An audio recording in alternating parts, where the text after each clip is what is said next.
creating videos talking about this house arrest and about other things.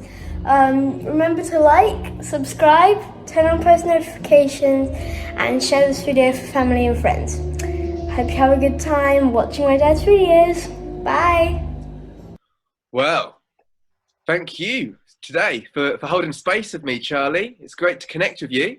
It's a pleasure, Philip. Absolute pleasure. Well, for my audience, this is Charlie Ward, a fantastic freedom fighter, a warrior of truth, it would seem, and someone who is fairly new to me, who I've been watching and tuning into his YouTube channel most days the past 6 weeks or so. Thank you for holding space and allowing me onto your channel as well today, Charlie. It's an absolute pleasure. And one of the most important things is that we're becoming an outlet for truth, where we're living in a world of lies and deception. And it's become very obvious that we can't rely on our usual sources to find the truth out. We're the ones that have been, I suppose, selected to do this. And it's been a pleasure to try and establish the truth and create a truth picture. As I said in our pre-chat, we were talking earlier about getting the corners of a puzzle and creating a puzzle so that we can see a clear picture. And that's basically what we've been trying to do. And it's a pleasure to share information with you and also try and match up the difference between reality or factual reality and astrology and spirituality, so we get the right perception of what's happening. For sure, yes. And discernment's key with all truth seeking. Myself, along my journey, I find that the best way to see what works and see what seems legitimate is to see what has correspondence, to see what aligns, where you've got more than one strand of truth all meeting in the middle. Then you think, that feels like it's got some kind of something that's worth being present with and feeling into there. Very much so. Very, very much so. We're going through one of the most fascinating times in our history. Well, I've heard you speak about how you were you had some information come to you for the past few years that we were going to be moving into this financial world reset. Maybe you can share a little on this. Yeah, I do a lot of work behind the scenes and moving currency around for different governments around the world. So you get to meet ambassadors, diplomats, government officials, and you land up being friends with them. So you land up going out for meals and discussing, and if we're transporting goods, currency or gold or what have you, you can be on a private jet for some hours together. So you land up talking about things.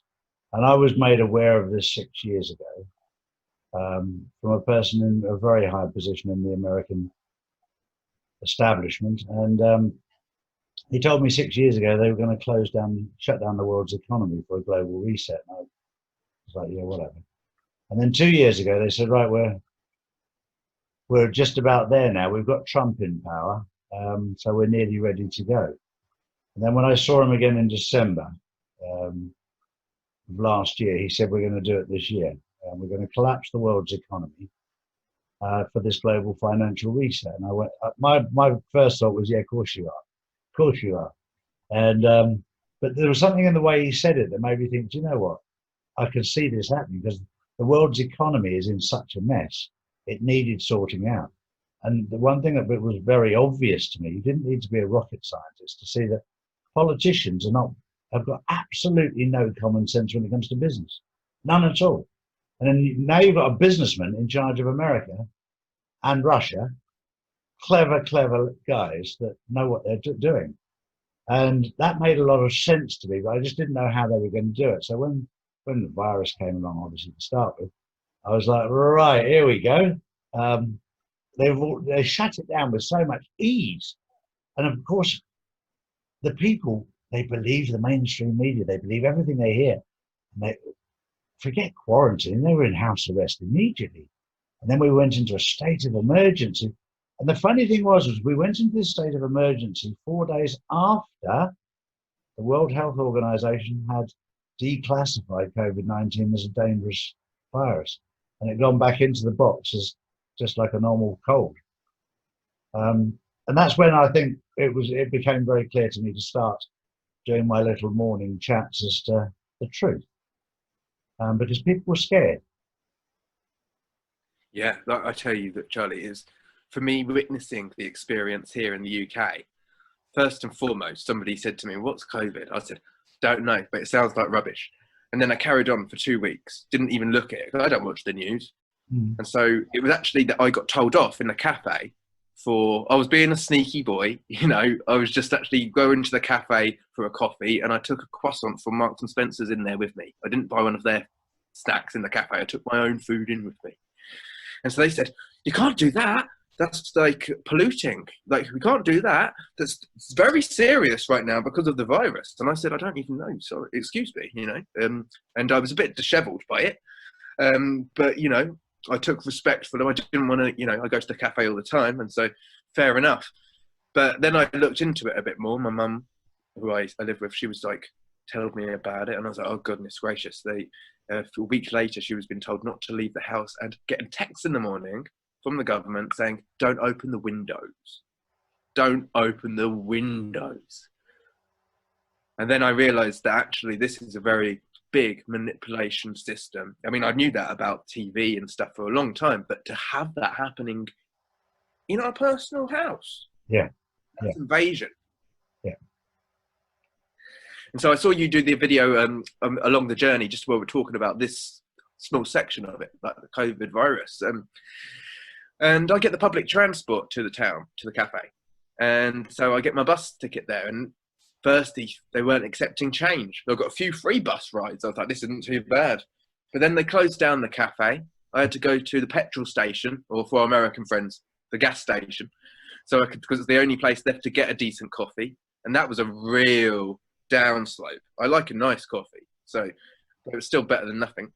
I was getting out the house, which most people weren't. Yeah. Regardless, I'd sit in the bus stop after getting my coffee at the petrol station, and I'd sit there and I'd get my sunshine and I'd breathe in deeply, and then I'd go home and do my business. And I'd watch your videos in the evening, Charlie. And one of them, you were talking about with your friends, the masks and how ridiculous it was. And they were making people wear masks. I was even told when I got on the bus, I had to wear a mask. And I've not worn one once. But I said, "I'm not wearing a mask." And I quote your friend David Mahoney, "It's a mandate." And so I took your advice, and I said, the next day I went on the bus and I said, "I don't have to get on. I don't have to wear a mask. Thank you very much. You're not going to make me cut a hole in my mask like what my friend Charlie said, are you?" Exactly. Silly, but it's how you take our power back, is we actually use their own story against them, isn't it? Yeah. If you look at the actual clothing and masks that they have to wear in the laboratories when they're working with viruses, I mean, you're talking about entire sealed body suits and protective headgear like an astronaut would wear. The masks that the government are insisting you wear, if you go into the pharmacy and buy a box of them, or don't even bother buying, but turn the box upside down and read on the bottom what it says, that these masks will not prevent COVID-19 coronavirus. And yet they're being told you have to wear them. So even those simple facts, that it's printed on the box, and some pharmacies in Spain have put a black marker over it, so you can't even read it. And that just tells you, but I was in a privileged position where I knew this was going to happen. Didn't know it was going to be a virus, didn't know it was going to be a vaccine, didn't know it was going to be 5G, didn't know it was going to be the riots, but these are all part of the smokescreen. And once you start investigating and finding the truth out, that's why I'm so peaceful. And so I've never been more peaceful in my life. I'm excited about the future. I'm excited about what's happening in the world right now. We're heading to a completely different world, a great awakening, draining the swamp, bringing down the cabal and the deep state. We're heading into a better place, but they're not going to give up without a fight. because they've Yes. controlled us for 800 years, whatever. So maybe we can address that bit at the end of the conversation, that the fight that they might be was most resilient with. I'm intrigued to see your perspective on certain things there. Sure. And so with regards to all of these different distractions, I thought, well, is this Greg Hallett a distraction, you know, of being discerning? I had to be discerning, like yourself. Like, this is a journey where we ask truth, we ask reporters, and it was all new to me. And I've done my investigations since then. And I'm very grateful that Greg shared his birth time with me and was able to share his chart. And it's very interesting. I'd love to share a conversation like I have today with you, with the gentleman himself, if we get the opportunity. But for now, we're here to talk about the world financial reset. Yeah. Because we're not here to get distracted by anything. And we're going to get into Greg because it's a major part of it. Yeah. Cool. So I started doing videos on this astrology for 2020 in the year 2017. Okay. And through my research, through the major astrology that we've got this year, which is the most fantastical astrology since I have been looking into astrology that I have ever seen.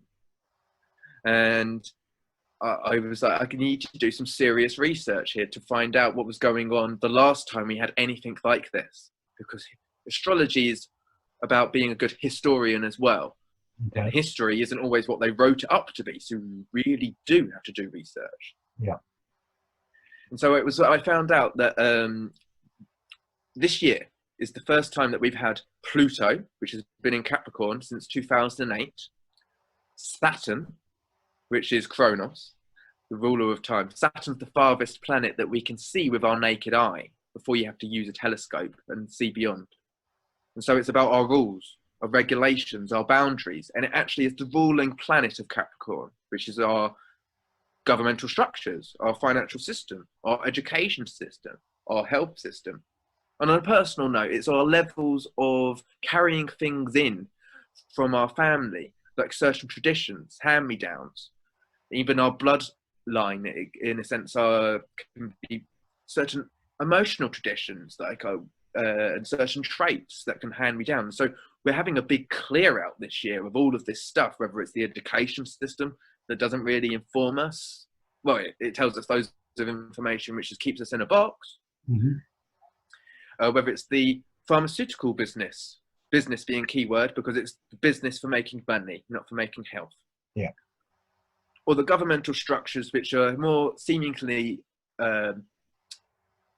being perverted by the corporations and state and religions of the world, which are more about dividing, conquering and separating rather than empowering and bringing unity and delivering knowledge which is empowering. Yeah. And so with all of the energy and the transformation in this archetype of Capricorn, which is the 10th sign of the zodiac, it's the first sign of winter, it's cardinal. Cardinal means it is the authority, it is the new, it's the beginning of winter, and winter's often long, hard and cold. So this is what Saturn represents, but it's also support. So it holds it all together. When you've got a good governmental structure, a good health system, all of these things, it's going to really help. And so I looked back, well, where was the last time? Saturn goes into Capricorn every 28 years. Jupiter goes into Capricorn every 12 years. Pluto, 240 years. Wow. And so it's quite rare that they're all going to be in the same space. Saturn and Jupiter, they meet in the same space once every 20 years. In fact, Charlie, when you were born, you've got Saturn and Jupiter in your natal chart in Capricorn. However, Pluto wasn't there then. So for them all to correspondingly meet in the same space is quite a doozy. In fact, the last time that they met in any of the signs altogether was about 250 years ago in the 1700s, and that was in Taurus.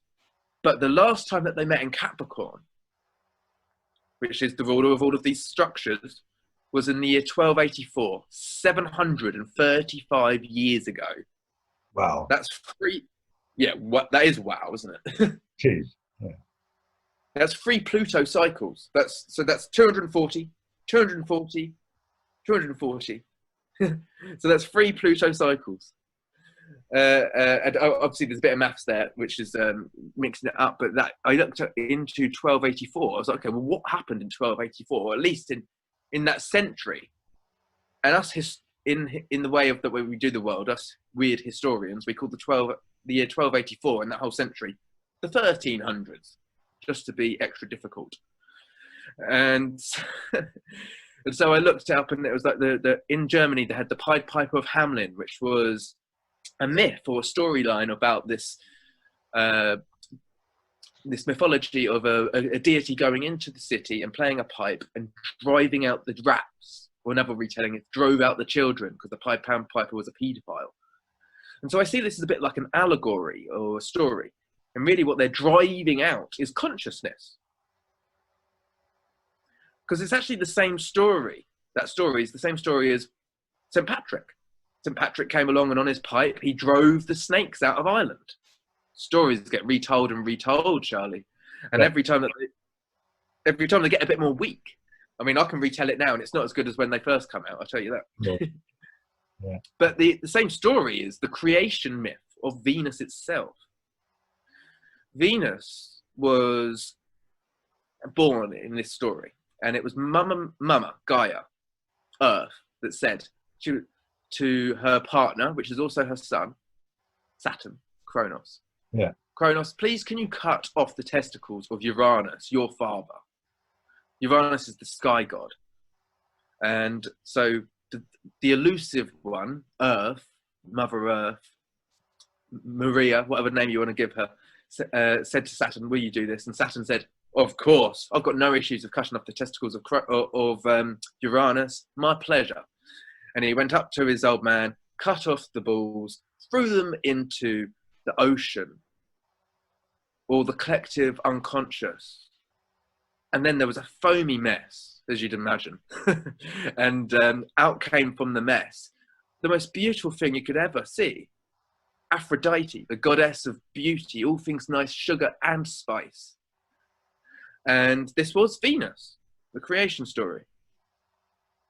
Wow. So I'm going to say, it's quite a nice story. It's quite a nice story. I'll tell you it one more time, because this gets spun again and again. And so we see the story of Eris. This is a goddess who was not invited to the ball in heaven. All of the other goddesses were invited, like Venus herself and Helen, all of these different goddesses. In fact, everybody was there. It's a bit like the Cinderella story. That's just a Disney retelling of the same story. And so Eris, the goddess, which is almost the encapsulation of the spirit and virtues, all things nice, really, a bit like Cinderella. She was just a scrubber, and she was in the story of Cinderella, they made her stay home and everyone else went out, right? Yeah. But Cinders and Eris, they went to the ball anyway. Eris rolled in a golden apple and made them all fight and compete between each other to say who's the fairest of them all. And obviously Venus won in that story. But the point is that actually the beauty is deeper than skin deep. It's not just what you see on the surface that makes something valuable or necessarily sweet. Mm-hmm. And so the reason I tell all of these stories is because this year, the biggest spindlers and tellers of stories told us a story. They told us a story about a virus that started way back in December or January when it first inklings, but it didn't start going gung-ho in the media until March, which is always the beginning of the new zodiac year. It's always the beginning of Aries. It's always the beginning of spring, where the lambs are born, or Aries, the ram, the I am, the firstborn. And so this year, at the beginning of spring, was the first time that we had Saturn make its ingress into Aquarius, because Saturn, as I said, with Pluto and Jupiter, they've been hanging out in Capricorn. Saturn's been there for 3 years and actually nosed into Aquarius just for a few months. It's actually still there as we speak. It's going backwards, retrograde back into Capricorn to finish up the business that it started over the course of the next few months. And it will be there till December. It's actually just a couple of days until it goes back there. And so when it went into Aquarius, it hadn't been there since the 90s. 28 years it takes, as I say, for Saturn to do a circuit. Just like how the moon does it every 28 days, Saturn takes 28 years. And so once it goes into Aquarius, this was a great opportunity for us to connect and to really take our alternatives, because Aquarius is kind of radical. It's a bit punk rock. It's a little bit it's a little bit if you will, to quote some fast show jokes. I like to mix it up, lighten the mood. Yeah. Nice. So basically, this was a massive distraction from all of the people who are getting together, providing alternatives to the main demographic, like holistic therapies, like astrology, like I'm going to go and make a podcast and talk about truth that isn't on the main media broadcast. These are alternative authoritarian positions that we can each take, because we are all authors of our own story. We are all an authority within our own experience. And that's what Saturn's about. It's not about some outside authority that we look up at, which many of us do. Some of us bow down to them. But really it's about owning it and seeing that we're all on an equal playing field here. No one is above us. No one is below us. And so Saturn going into Aquarius after having been in its home sign, which has been demolished and reprogrammed for quite some years since Pluto went in there, the whole archetype of authority is starting to shine up real nice as we start to claim our equality back. And yet, with such a story like a virus, sudden things that are so scary, like a pandemic that the world has never experienced before, what a perfect distraction from us all congregating and getting together. Mm-hmm. But seemingly so, it backfired because you had more time in your hands. Yeah. And what did you say, what happens when boys get time on their hands, Charlie? They start looking in cupboards they shouldn't look in. And so you found so much opportunity to bring awareness to different people. Yeah. And other people have dealt with this in different ways. I spoke to a lady just around the corner the other day, and she hasn't left the village that I live in for 15, 16 weeks. She was just watering her grass. And I spoke to her about all the things that we're talking about, and she was clued up. She'd done her investigation. She'd utilised the time just like you and I. Yeah. And so this has been a great time of awakening. And they threw the story of the collective pandemic into the collective consciousness, just like how Venus was thrown into the collective unconsciousness, just like how the idea of not being accepted, Cinderella felt she was. So I didn't finish the Cinderella story. But the Cinderella story is really actually when Prince Charming came along and said, hey, you've got a slipper for you. It's a crystal slipper, Cinderella. And this crystal slipper would fit right on her soul. Mm-hmm. Because actually Venus is actually about the consciousness. Venus is actually, I'm going to get deep and then I'm going to start sharing the astrology on my screen. But Venus is actually a juice, an oil, which secretes from our pineal gland. Yeah. Every single night when we are in REM sleep, which is very restorative and where we get our health. It's rapid eye movement, sleep. We have a secretion of a chemical which is called some people would call it the God molecule, the spirit molecule. And it's actually called dimethyltryptamine, the chemical. There's a drug called DMT in the streets, which they could call it. And this chemical is what astrology is all about. It secretes, it's a secret secretion, and it comes from our pineal gland, goes all the way down the 33 vertebrae of our spinal column, goes to our sacrum, which is right by our tush, right down the back of our bottom. And then for the ladies, it goes to their fallopian tubes, which is where the eggs come from every month. For us blokes, it goes to our gonads, which hang down low. And so that's where we create from. I mean, Kundalini yoga was created because this can get us angry when we're not being healthy. This can get us real horny or pent up. So what they would do is they practice the exercise of breathing the Kundalini energy back up the spinal column so that you could raise this sacred oil back up the spine to become more illuminated, because it will go back to the pineal gland. And that's what Kundalini yoga is all about. Okay. And so this has been a secret tradition of conscious illumination, which we as humanity haven't had practiced. And that's what the Bible was based on. And that's what all of astrology and all of the Eastern medicine wheel is based on. And so that was thrown into the collective unconscious when we fell out of time, just like how every story gets thrown into the collective unconscious with the media. And so I've gone on a bit of a tangent now, and I've got a lot of information, so I'm just going to pause and ask you what you make of all of what I've shared. Yeah, for me, it's fascinating because, as I said earlier on, and I've said before, I was given the four corners of the puzzle, and I was given a box with loads of pieces in, and some of those pieces fitted the puzzle, some of them didn't. Some pieces of the puzzle go in upside down perfectly, but they're the wrong way up. And it's a question of, one of the lessons we've learned through this whole thing is to use common sense and to have an open mind. And that's helping us construct a picture of truth. But if you just take what the mainstream media are giving us and you take the information that's being pumped out by government, you'll be very upset to find that they're not being truthful with you. And it's very, I've been through it very early on in my life, where I was born and brought up in a religious cult where I was misinformed, for the want of a better word, about certain things. And when you find out that your parents have lied to you all your life about certain things, it's pretty tough to take. And people are going to find it very tough to take that the governments and the mainstream media have lied to them. They're going to find that very, very tough because they trusted them.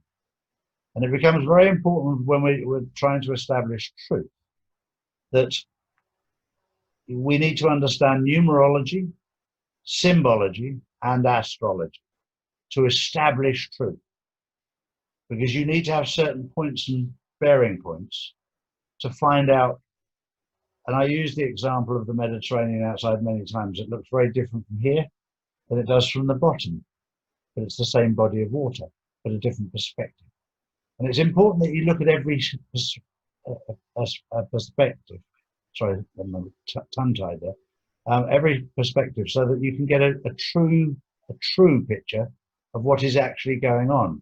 And astrology is making a lot more sense of certain things that I knew, certain aspects, but couldn't explain it. And when you get into astrology, it helps you to create that picture, and it then brings it together. It's almost like the glue that brings the little pieces together and binds them together, because then it starts to make sense. I don't know if that makes sense to you. Oh, yes. Yes. To be honest, Charlie, I'll tell you just a little bit about my personal story briefly. And firstly, thank you for sharing about your experiences as well with regards to the community that you were born into. I think that was the first video that I watched of yours, actually, after the Greg Hallett one, was you were introducing about your experience. And I felt the empathy for you, and I felt like the conditioning, that must have been very traumatic. And I heard about you having a family and having to leave, and you had to leave. And I think that's a very strong thing that you did. And so much respect for you for sharing openly about that. And I feel that many of us are so unaware of the lies that we live under still, even from speaking for myself. And so we've got a lot of defragging, and we need a lot of compassion for people with this kind of situation. With astrology myself, though, I was like, my father passed away when I was 17. And so I was just kind of going around doing the normal youth movement thing, going to festivals, getting drunk, having a laugh. And so that was getting a bit monotonous. Come a few years into it, when I was about 25 or stuff like this, I was going through a spiritual awakening and stuff. And so for about 10 years, maybe about 15 years, I've been into these types of subjects. And astrology grounded me. From out of all of these spiritual hoo-has, out of all of the alcohol, I stopped drinking a long 18 months. I haven't drank now and things like that. And so it grounded me, which is most people would think the opposite. Mm-hmm. So as you say, astrology is the glue. It's like a good template. And it's not just about the metaphysical mythology, which is one side of it, but it's very academic. It's very strict to timing, and there's a lot to learn. There's many different facets. And it's taken many years, and I'm always still learning. I think that's, we used to have an old saying in the old days, The day you stop learning is the day you stop earning. And that was in sales. And it's irrelevant whether it's sales or just life. If you are not prepared to learn every day, we're living in a world that's moving forward. And if you don't learn to move forward, you'll stay in the same place, if not go backwards. And I'm enjoying learning, but I've become a little bit shocked by people that I thought were intelligent. Yeah. They're completely closed-minded. They've stayed in the same place, and you just have to leave them there and say, fine, in time, you'll wake up. But we've stopped using the word wake up. You'll become aware. Because if you say that, are you awake? People tend to get offended. Whereas if you say, are you aware? Then they don't take offense so much. And it's a bit like somebody who's sleepwalking. There's ways to wake them up. If you wake them up the wrong way, it's dangerous. And we all know that. So we just have to be careful how we make people aware of what's going on. And the easiest way to make people aware is to show them simple facts. And I often start off with the government website that points out that it was downgraded to normal flu back in March the 11th, I think it was, 2020. And then 4 days later, we went into national lockdown. And you go, then you know something's wrong. You don't have to be a scientist or a genius or whatever. It just, you know something is wrong. But I knew what was going on. And I still get told I'm completely mad, but that doesn't bother me. It really doesn't bother me. Yes, it's about having the holding the head high, but also being compassionate, as you say. It's not about waking people up so that you cause them more concern, but we can plant a compassionate seed, as you say. Yeah. I used to, when I first also, just a little bit more, but so when I get into astrology, more fanatical, it's like, wow, I found astrology. I'm an astrologer. This is my living. This is something I teach. And yet, actually, I lost a lot of friends. You know, people, you know, weren't interested.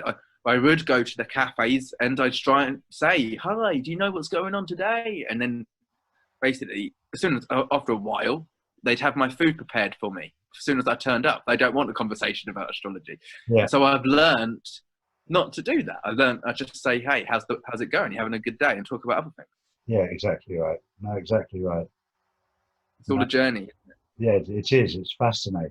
It really is a fascinating journey. So I'm going to ask you a question and prepare in the background while you answer it, because I've got to prepare a little bit on my screen for my presentation, Okay. which I'm going to share with you. But my question is to you, Charlie, while I do that, what was your first premise on astrology? When you first heard about it, what did you think about it? And what beliefs or correspondence did you have? But when I grew up in the religious sect, cult, whatever you want to call it, they regarded astrology as of the devil. And so you left it alone. That's how they saw it. So I grew up believing what I was taught. It was when I left and started to investigate things that I started to accept that there was something different from what I'd been taught.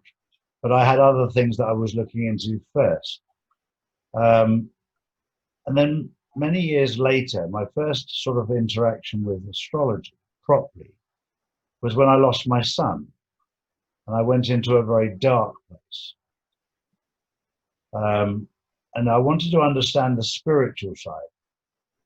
I wanted to understand certain things. And that's when I sort of opened up to the idea that it might not be as evil as I'd been led to believe. But it's always difficult when your parents have told you something all your life. And then you're opening the box that you've been told never to open. But I opened it with care, and I opened it almost with a negative mind at the start. But then certain things that were said and stated, you couldn't make up. There was things that I'd been through in my life that I'd never discussed with anybody. And when they sort of opened that up to me, I had to listen. I had to understand because it made sense. And the minute I open my mind up, and I've said this in a number of my videos, your mind is like a parachute. It's absolutely useless if it's closed. And if you have an open mind and you open yourself up to things, whether it's astrology or knowledge or whatever, then you can learn so much from different perspectives and different angles. And it becomes enjoyable because you're learning and you're picking up, and the pieces of the puzzle that you couldn't work out what they were because they fitted but they didn't fit correctly, they were probably just upside down. And astrology has helped to clarify the picture, if you like. Thank you. That's a very good testimonial for astrology, because bereavement is one of the most awakening times for all of us, isn't it? Yeah. And astrology really is one of the most therapeutic, beneficial tools for that experience. For me, it brings clarity, compassion. It helps us let go of guilt and blame. All kinds of things can be repackaged just by seeing and understanding ourselves and each other from different perspectives. And astrology is a great tool for that. One other thing that is really great before I share my screen is that the kings and the queens, well, whether they were crooks or not, the people who were the oligarchs of the time, they were often people who would practice astrology. So it was often saved, especially for the kings and queens. They would have astrologers. Sometimes, though, if astrologer didn't do a good job, very often, back in the days of Mesopotamia, heads would roll. And, you know, it wouldn't be necessarily the best thing. So astrologers were under a lot of pressure. Imagine sweating bullets, get these things right. And so I don't often deal with predictions. With my clients, I like to empower them to the information so they can be their own astrologer and see it for themselves. That's the best way. Yeah, sure. No, I agree with that. But one of my favourite examples of astrology in the modern culture would be our good friend Rowan Atkinson in Blackadder. Yes. He wasn't an astrologer himself, but in the Elizabethan one, which I believe is the second series, he was the consort, or he was just basically Warren Atkinson was there with Queen Elizabeth, but Queen Elizabeth's right hand man was played by Stephen Fry, and he was playing a historical character called John Dee, and John Dee, which was known as Lord Melchett in Blackadder, Stephen Fry's character, was one of the most famous astrologers of all time. John Dee was actually the map writer and the astrologer of Queen Elizabeth I, who was illegitimate. Yeah. And this was a very famous man. He was actually also known as 007 of the time, and Merlin. And so very famous position that that astrologers can have. And I would like to see that we can teach astrology back in schools. There is actually a country called Bhutan, which is in the Himalayas. And they have astrology in their schooling system, in their governmental systems. And this is what I would like to advocate for across the world. And I know that this is not just a dream, this is a reality which we can see manifest for us. And so now I'm going to share the screen and share my presentation for you. Okay, perfect. Right, so I've been through what I just explained with regards to Pluto. So now I'm going to do it academically, and so you can see it for yourself. So at the top of the chart, this wheel, we have, which is 360 degrees. All wheels are 360 degrees. That's a circle. Yeah. And if you cut a circle into 12, that's 12 sections of 30 degrees each. And so the top section of this chart is Capricorn. That's 30 degrees. And you can see here that actually this is the chart, and I've only got the planets Pluto, Jupiter, and Saturn on this wheel. And so this is 2008. And this is the year that Pluto made its ingress, which is what we call an entrance, into Capricorn. And this was the year, if I just slowly move the chart forward, you'll see the move. This was the year that, there we go, Pluto made its ingress December 2008. November 2008, actually. There we go. And this is when many banks across the world would collapse, like Iceland. And this was actually something which was stopped being broadcast on media very quickly. We can see that the power move of Pluto moving into Capricorn was at the same time as when Jupiter was already there 12 years ago. And Saturn was way back here in Virgo. But this is a harmonious, you can see they're both at, Saturn's at 20 here, Jupiter's at 21. There's a harmonious line here. And so this is bringing ease of the expansion of the demise, of the very detailed demise of the current financial situation. It should have been called up then. Would you agree, Charlie? Yeah.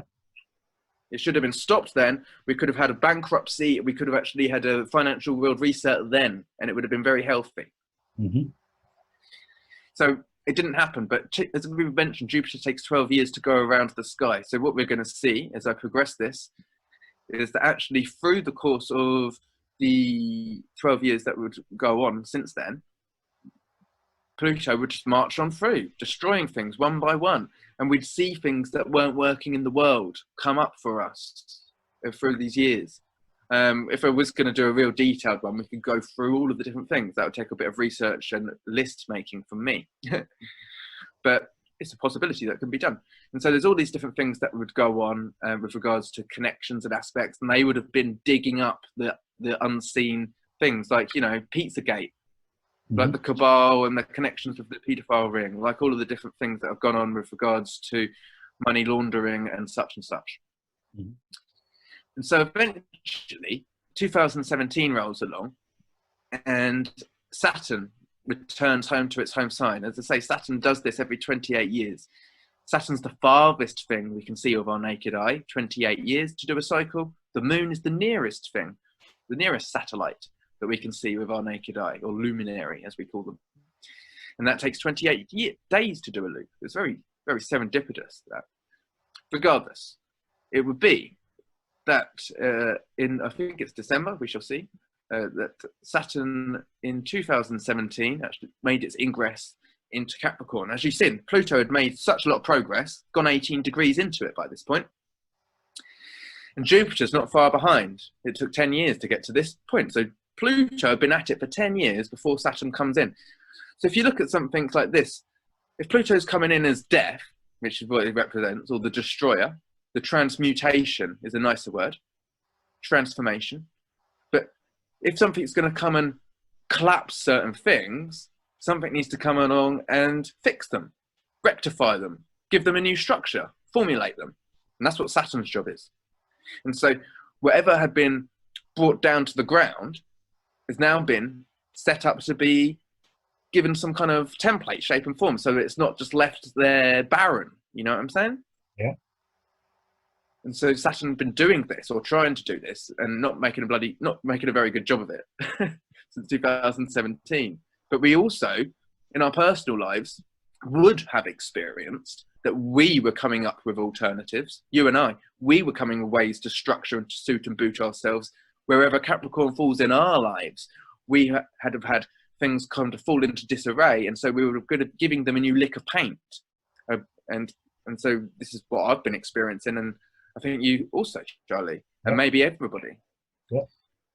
And so it was actually December 2019 that Jupiter joins this.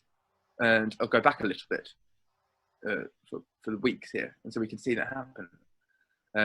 So it was actually, the beginning of December, Jupiter joins. And then, as I said, this is the first time that we had Jupiter, Saturn and Pluto in Capricorn since the year 1284.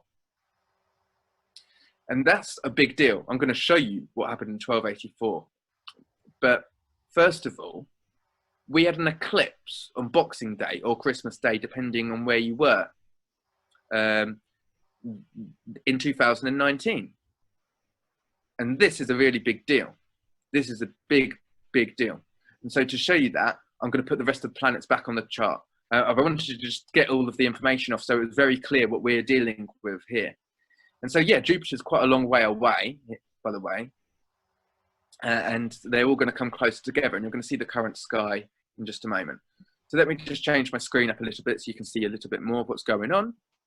But I made my point. What, is that good for you, Charlie? Are you clear with what I've been presenting? Yeah, yeah. Cool. Well, we're adding in all of the other planets now, which is a lot more information, but it shows the story as it unfolds with a more detail. And so here we go. Right, we had this eclipse. It was actually on my birthday, Boxing Day. And so I was quite excited, and also obviously looking at it from a few years ahead. But here we go. We just get it all sorted to the exact minute. Because this is really gets like uncanny and amazing. So here we go. An eclipse is always when the sun and the moon are either meeting together in a new moon or in a full moon. And so we just had an eclipse last week, and that was a new moon solar eclipse where you can't see the sun for however long it was. And sometimes it's the moon that gets obscured. So this time it would have been a solar eclipse 6 months ago on the 26th of December or the 25th, depending where you are, which is a few days after the winter solstice, right? Yeah. And we're here in the summer solstice or thereabouts. Mm-hmm. So this eclipse happened as a new moon, at 4 degrees of Capricorn, 1 degree away from Jupiter, which is at 5 degrees. If I see a new moon 1 degree from Jupiter, I'm like, wow, that's a big new moon. But this was also, well, Saturn was at 20 degrees and Pluto's at 22 degrees of Capricorn. That's a tight squeeze.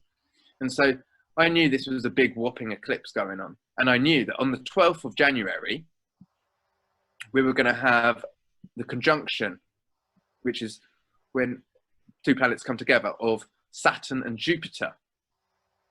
And so on December the 12th, which is the day that Wuhan got announced, you know, they announced coronavirus in Wuhan on January the 12th, excuse me. And that was, as you can see, look at the astrology for this day. We've got the sun, 21 degrees, Mercury 22, Saturn 22, Pluto 22.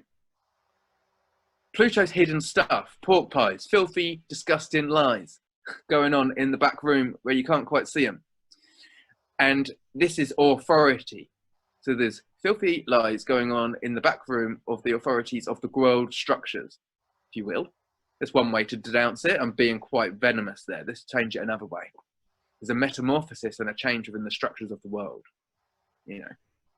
And so this is something that we couldn't quite see. We didn't know. We just carried on life. I mean, even us, we didn't go on lockdown until 3 months after this, right? And so it would unfold. The story was out, but we wouldn't take notice of it for a couple of months yet.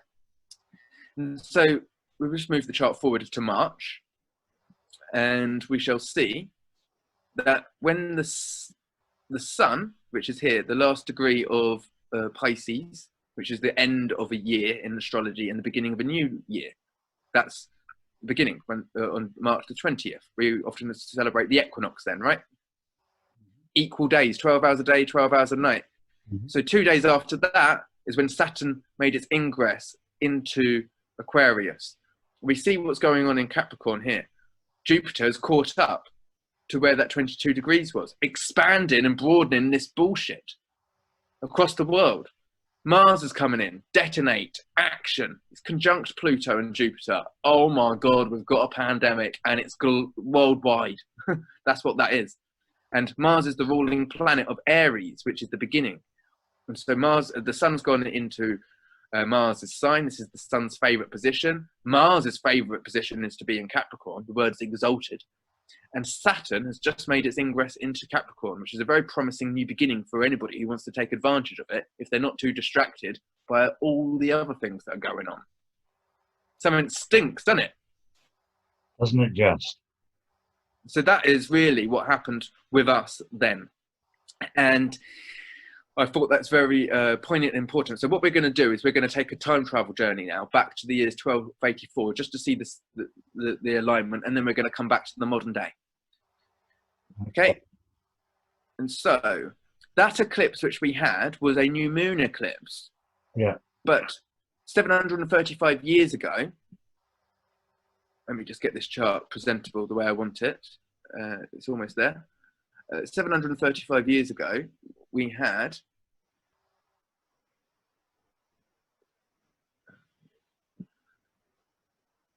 all of this energy in Capricorn. I've never seen so many planets in one space. Jupiter, 9. The Sun at 10.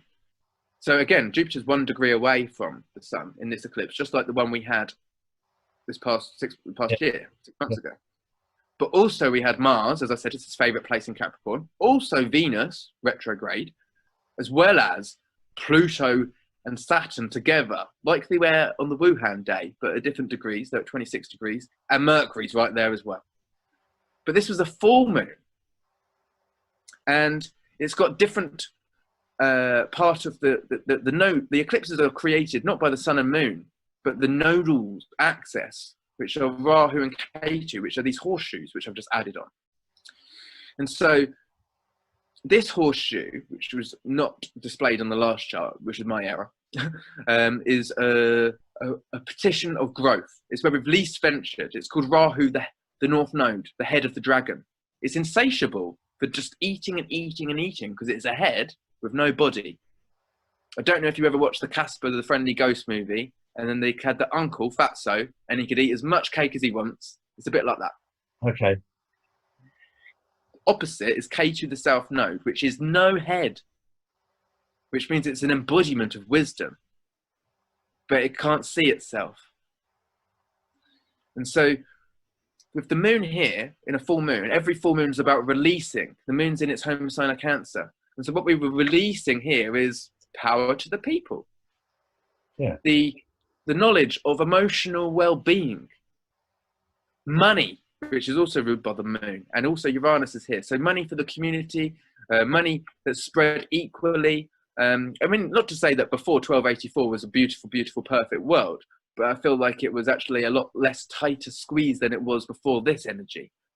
Capricorn represents a squeeze, an iron fist, and with all this energy here, it's a bit like it had been locked up under all of the wisdom, all of the knowledge, all of the resources were locked up on a padlock and key, because it was about 735 years ago that we saw the corporations and states from the Vatican employ different armies across the world to destroy all the pagan teachings of astrology in the churches, rewrite the Bibles, to burn people at the stake, and to rape and pillage people across the lands. This happened through Europe, and then Europe, which was ruled by Britannia, and the Roman Catholic Church would go on to take the rest of the world as slaves. This happened in the past 735 years, past 1,000 years. Before that, the world wasn't a slavery-based world like it is now, to this degree. Would you agree, Charlie? Yeah, I totally agree. And so really, all of our heritage, which we celebrate with our crests, with our football teams, I was brought up into the Arsenal, and no offence to anybody else who don't support that. But, you know, I would also go and see the pubs around my local village, and they've all got big crests, all got the important meanings. And yet the depth of it is often not noticed or not known, but it all comes down to a lot of secret society agreements and things that maybe I am not even conscious of myself, for sure. There's a lot of learning to be done. There's a lot of unearthing to be recognized. But one thing for sure is that you and I are the source of wisdom. Nothing can stand between you and I, between our own empowerment, unless we allow it to. Unless we give our power away, or if we're literally victimized and have it taken. Yeah. And so this is a real big thing. Talk about it till the cows come home. But as you can see, it's a big whopper, and you can see how it corresponds to the current time. So I'm just going to bring us back to the current. And what we can see here, this is today's astrology. Let me just fix the chart again. Just be a moment. So this is the same as it was. So Capricorn energy is right at the top, and all the other planets, they're dispersed. This is what a normal average sky looks like, you know, spread out. It's not always like that. For me, on my personal natal chart, everything's at the bottom, but that's a different story. Mm-hmm. So here we see that, yes, Saturn still is in Aquarius, where it was in March. and Pluto and Jupiter are together at 24 degrees. The first time that they met exactly was when the pandemic death toll was at its very highest. We all know that that pandemic death toll was a list of dead people which were going to die in the first place. My granddad died in January. If he was died a month later, they'd have put him on the list. Yeah. He died in normal circumstances. Mm-hmm. I actually had, while we're talking about the virus, I've had some really delicious vindaloos. Cheese naan, saag paneer, I like that. But the cheese in the saag paneer and the naan give me the sniffles. If they test me, I'll have it. I'll have the virus. Because that's the way it goes. And I know that you can always eat healthier, but sometimes we are here to indulge. I watched a great video with the lady you had on yesterday talking about the bio. Yeah, Emma Lee. Goodwin. Yeah, she was brilliant. I subscribe to her YouTube channel. I do recommend everybody watch that and get educated on how to take care of our health. And so anyway, with this conjunction of Jupiter and Pluto, it actually goes exact tomorrow on the 30th of June for the second time. And so what we're seeing is that, I don't know, I haven't watched the media in a long time, and I have to ask people what's going on, but the pandemic death toll might be at a whole new high at this current time. They might be saying, uh-oh, it's coming out again in Asian countries or whatever, different parts of the world. Bring out fear, bring out fear, bring out your dead. But this is going to happen a third time when Jupiter meets Pluto. That's going to be on I believe around November the 12th. And it's going to happen at 22 degrees, which is where this all started in January. We're going to see that. I'm going to walk through it. And so we're going to walk through from now until the winter solstice. And then I'm going to stop sharing my screen. And so firstly, we're going to do it a little bit more slowly, this immediate time, and then I'll speed up in the middle. So over the next week, I'm going to do it day by day for this. Basically, this next week is a very powerful time. And so tomorrow is when that exact conjunction happens. You can see, because they're both at 24 and the smaller numbers underneath, they're 06, 04. That goes exact at some point tomorrow. This is a very powerful day that we experience tomorrow because later in the day, we have the conjunction, which is two planets coming together, of Mercury and the Sun in Cancer at 9 degrees, which is at the bottom of the sky, right here at the very bottom. Mm-hmm. And this happens 6 times a year. This isn't that irregular. This happens all the time. And what it is that Mercury travels in front of the Sun collecting new information, and then the Sun catches up. In the story of the mythology, it's Icarus gets its wings burnt by the Sun. And so really what it does is it burns away all the outdated duff information that we're not here to continue bagging on about. Mm-hmm. And then Mercury falls behind, collects all information, blah, blah, blah. But anyway, it's happening at 9 degrees tomorrow. And this is really big for all of the information that we've been collecting ourselves over the past few months.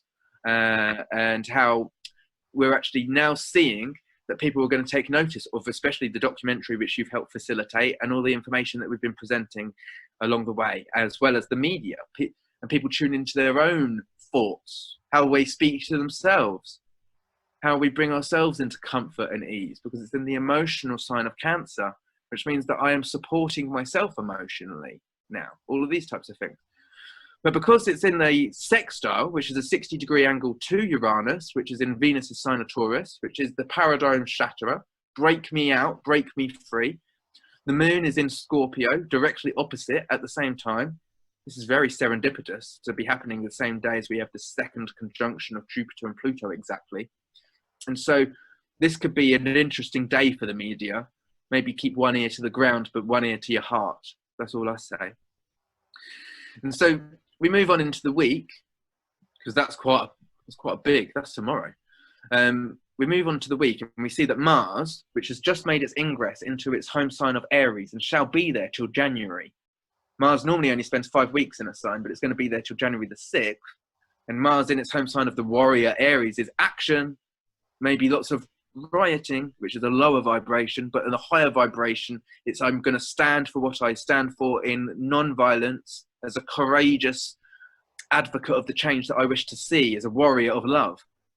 Anyway, so when Mars gets to 3 degrees, 4 degrees, which it does on July the 4th, that's where we had the new moon take place just after the coronavirus and the lockdown was announced on March the 24th, just as Elizabeth was about to take her leave. And so this means it's being detonated, it's being activated. All that which started then, which I do have to say was one of the most karmic new moons that we have had, and I have to take us back to it. And I know that we haven't got too much longer, but I will do this briefly. So thank you everybody for sticking with us and for your patience. But this is very useful information, if I do say so myself. So we go back to March, and I will take us back to that modern day in just a moment, because the new moon that we experienced then was such a big deal. I actually made videos with 3 different astrologers from different walks of life at the time to get different perspectives on it. So it wasn't just me saying what I thought, my ideas, but I got people from different demographics who would say different perspectives on what they felt was going on. And they weren't talking about viruses so much. They certainly weren't talking about Greg Hallett and the Queen. But I knew something stunk, and I want them to share their opinion on it. And so we kind of did. But the astrology, getting out of all the actual stories of this, means this is the first new moon of spring. And we see that these very big red lines are going on here in correspondence to these horseshoes, which I told you about, create the eclipses. K2, the South Node in Capricorn, which is the embodiment of wisdom and information in that space there, is being reborn. We're rebirthing the archetype of Capricorn with a lot more information. And the North Node, Rahu, in Cancer. And so they're at 3 degrees.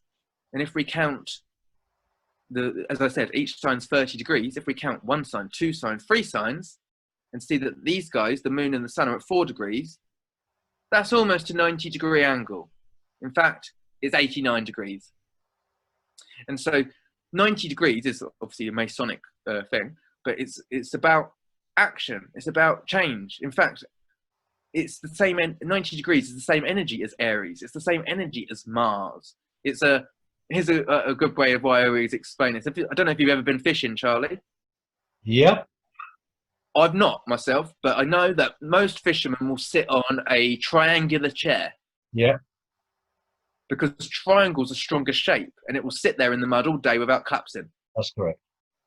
You sit there on a square chair. If you take your garden chair like what or your dining room chair like what I'm sat on, it's going to collapse after a few hours in the mud. That's correct. So Mars in a square means it's going to break, and so it's something's got to give. And when something squares the nodal axis like this, which creates the evolution of our soul's exploration, and for us as a species, what we were learning about is all that which we've been experiencing unfold, and we didn't know what was going to unfold at this time. And so whenever anything in a personal natal chart makes a 90-degree angle to the nodes, what we call it is a karmic evolutionary missed step. And so for me, when I've got things in my natal chart that square it, which I do in my career and my home life, they're my karmic evolutionary missteps. They're what I focus on and get me to my desired goal in life. Mm-hmm. And so for us as a species, this whole 28 days of being told to be locked down, yeah, organized, isn't it? As you said, it is. It is. It's not exactly that we are, in a sense, victim. This is our caretakers, in a sense, helping us wake up, helping us not be caught in the wrong place at the wrong time and in disarray. This is an opportunity for us to really come into our spiritual awakening, the Great Awakening. Yeah. And it's brought up a lot of conversations. Myself, I've been walking around talking to elders, talking to youngers that I might not have really spoken to. But anyway, I want to add one more thing to this chart before we go back into the last thing and summarize and wrap it all up, is that this new moon was also conjunct 2 asteroids. It wasn't just squaring the node or axis, which is a massive big deal, as I've already just mentioned. But the new moon, 4 degrees, next to Chiron at 5 degrees, next to Lilith at 6 degrees. That's real big. And so with those asteroids there, it really means that we were coming into a healing journey where we were going to face our sensitivities. We were going to face all of the things that we may not be aware about, which we would identify with, which have been suppressed. So this could have happened on the world stage and on a personal level, with our personal stories, with our friends and families and lovers and children and all of this, parents, whatever have you. And so it brings it out a bit like a scalpel, brings out all of the different things that had needed to come out.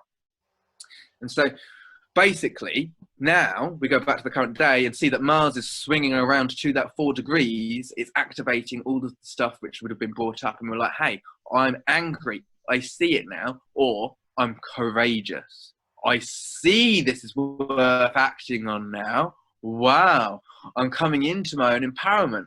I'm actually going to connect with people and start coming into greater health, greater conscious communication with one another. Whatever it is that your gift set is, you're fully equipped to be the change that you wish to be and see in the world.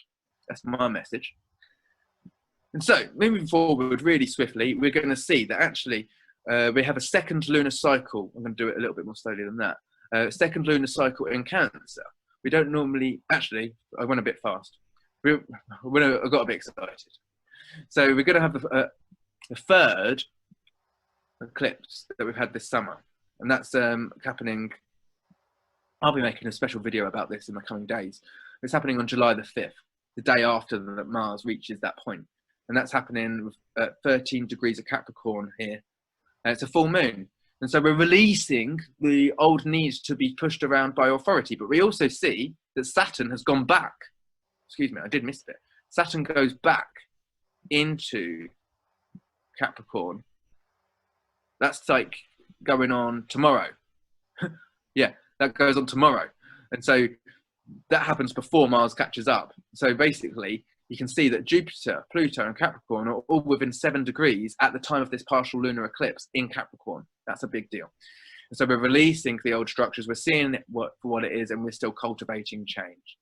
So 2 weeks later, we'll have a second new moon in Cancer, which isn't always the case. And that's directly opposite Saturn. You see that the sun will be here at 28, it will be opposite Saturn, which is still next to all of these things. So it's really bringing out the escalation of facing our domineering governments, facing them. But I wouldn't say go out rioting. I'd say be the change that you wish to cultivate. That's my message. And so without going through every transit and everything for the next few months, we go into September and Mars goes retrograde. Mercury and Venus, they're in new space after their retrogrades, but Mars goes retrograde. As I say, Mars is here until January. And so Mars is saying, hey, I identify with this, I've been acting on this, and now I'm going to change how I act. I'm going to be more responsive rather than reactive. So there's going to be a lot of reactions coming up over the course of the next few weeks. You've got a time to stay cool, man, rather than be so hot-headed, which is what Mars is all about.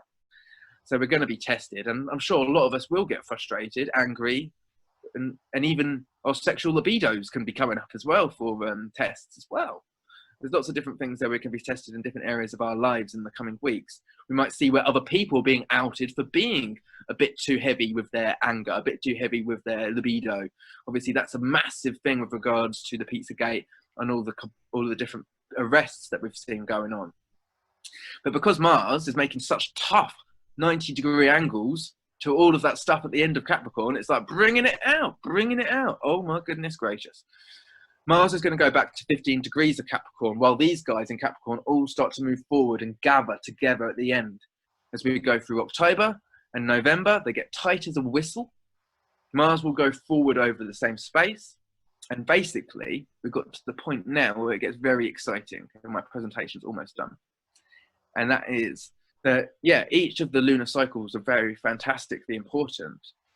But this time, when we get to December, when we move towards the winter solstice, everything's just finalizing, and it's very exciting. We're going to see that Jupiter moves beyond Pluto for the last time. They're not going to meet for another 12 years. And Jupiter and Saturn are coming together. I mean, you've got them in your natal chart, Charlie. I mean, so does Greg Hallett. He's got them in the natal chart as well. Mm-hmm. And they meet every 20 years. In fact, they met 20 years ago, just before 9/11, which is the year that Greg Hallett was denied. They also met in 1980, which is when the Berlin Wall fell, when Greg Hallett was denied. This is the third time that he will be denied, no doubt. I feel like they're denying him because they're doing a soft abdication. It's another story, isn't it? Yeah. But it's very interesting. So basically, the Great Conjunction happens, Saturn first making an ingress into Aquarius, where it had been for the coronavirus lockdown. So I'm going to see that. So they're going to try and lock us down heavy this autumn. Mm-hmm. Again, it's going to happen. I said it from the get-go, before we even spoke about any of this stuff. It's going to happen in the autumn again. And so it's about not being concerned. Maybe you might find the opportunity to maneuver some of the deck, to shuffle some of the deck, to put yourself in a better position for a winter that could not be ideal over the course of the next few weeks. That'll be the best action that we can take to facilitate ourselves so that we can make it through the eye of the needle through this winter. No fear, but support and love and consideration for ourselves and those people around us. I think that's the key. So moving through to December the 21st, December the 20th, then we have the exact conjunction of Jupiter and Saturn, which is what I'm talking about. This is when, or at least triggering, the fallout of all that which we're seeing in the world with regards to the world financial reset and Greg Hallett, because we're going to see that we are the alternative if we're able to come together and create it within our spheres of influence, networks and communities, to say that we're not going into a governmental structure that doesn't serve us. Or maybe, I don't know, I'm not an expert, I'm just an astrologer who can see this information. Or maybe we're able to actually inject a lot more consciousness within the governmental system and structures. Maybe we can actually get astrologers like myself and a load of colleagues, which I'm familiar with, that have been doing it for decades. And people like yourself, Charlie, who've got emotional virtues and intelligence to share with people who can listen and learn, into positions of power where we can start to delegate and help people get to the resources that they deserve, so we can see this change go through a rapid metamorphosis. Mm-hmm. So that's the information I've got to share. That's very, very informative, and it will be, for those people who understand astrology, as I said to you earlier, this is what it does, is it puts the glue which brings everything else together, so that you can look at the same thing from a completely different aspect and understand what's going on. And I think one of the critical things here is that when people can hear what I'm saying from a logical point of view and hear what you're saying from an astrology point of view, then they can make their own mind up with the information on both sides and get a clarity that will take their fear away, because it's very, very clear that coronavirus COVID-19 is highly unlikely to kill you, but fear will definitely kill you. We all use the term scared to death. We don't realize how much fear can kill you. And this is what they've, the masks on your face, recycling carbon dioxide, dangerous. You need to build up your immune system right now when viruses are out there. And they're locking you in your houses. You said about people telling you to shut your windows. It's the most stupid advice. But as I've said many times, each government around the world has been told to create confusion and fear. When we look back over the time, we'll realize they didn't do a bad job of creating confusion and fear. And my job is for those who want to open up to what's happening and understand what it is, then you'll be a lot more peaceful and calm and not stressed out about some of the ridiculous requests that have been made of us to do certain things and not to do certain things. But they're creating confusion and fear so that they can play out the main plan, which is the global financial reset and draining the swamp. And we're seeing hard evidence now of that happening. So this is actually something which we can see as, again, like as I mentioned in the presentation, we're not to see the way that we've been locked down as a prism so much as an opportunity, that this was the only way that we could have all of the crooks in the right places at the right time, so that as Trump could organize that the special services could make the arrests of all these various different people. I actually did a video a few weeks ago, Charlie, where I did the charts, the astrology charts of Prince Charles, Steven Spielberg, Quentin Tarantino, and the Pope, because you showed the Pope soft abdication. Apparently, all of these people have been arrested, and so I just wanted to see if that had any likelihood with regards to their transits.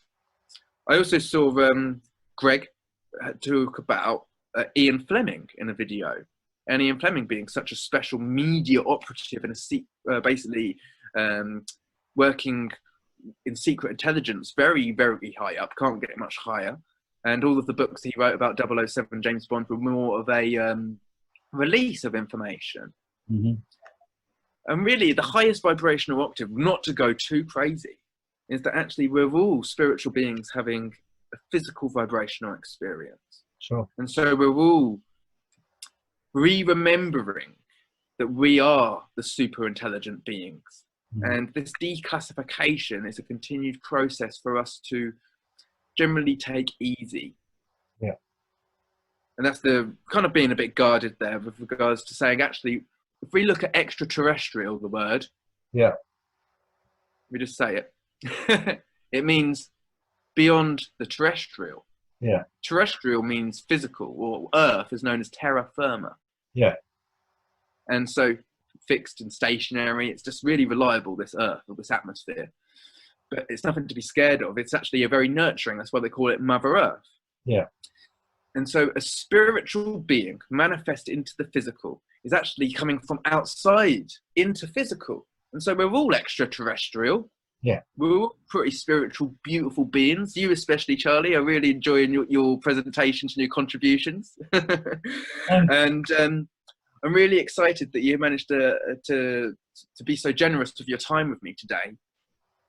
Thank you so much. No, it's been an absolute pleasure, and I hope that our viewers have enjoyed another perspective on what's happening right now, and hopefully this will help join up the dots for everyone that has been following Philip and has been following myself, to make the picture clearer, and so that you can sit at home and be comfortable. One of the biggest things that's made me calm was to turn off the pipeline of filth that comes into my house called a television. It's amazing how corrupt it's become. It's become dominated by people who are paying big money into it to get their own narrative out there. And it's not a news channel anymore, nothing like a news channel. But no, thank you all for watching Philip and I and going through this. And hopefully it'll enlighten everybody that's been watching us, and hopefully you'll enjoy it.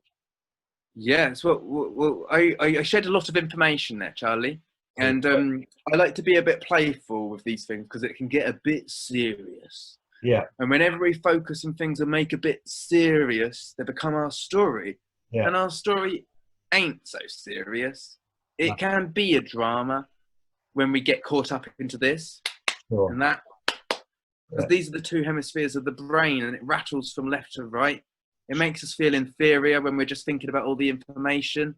We're not inferior. When we come to our heart, you know, we're in unity, and we funnel all of the different information through the discernment of our heart. You know, it becomes a lot more calm. We go out in nature, we're nurtured. We're pretty all right, you and I. Yeah. Well, thank you very much for your time and your insight as well.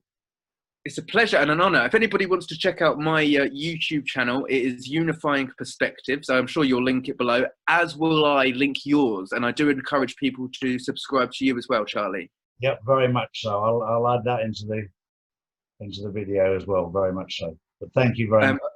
I did what I would like to say also. I did do reading for the natal chart of Greg Hallett on my YouTube channel. If any of your subscribers want to check that out. And I'm optimistic and open to connect with the man himself if we have the opportunity. So if you're able to bring that around, Charlie, I'm very grateful. No problem at all. Enjoy the rest of your day. And I intend that you're able to utilize some of the information that I've shared for your continued work. Thank you very much, Philip. Fantastic. Cheers, Charlie. Cheers.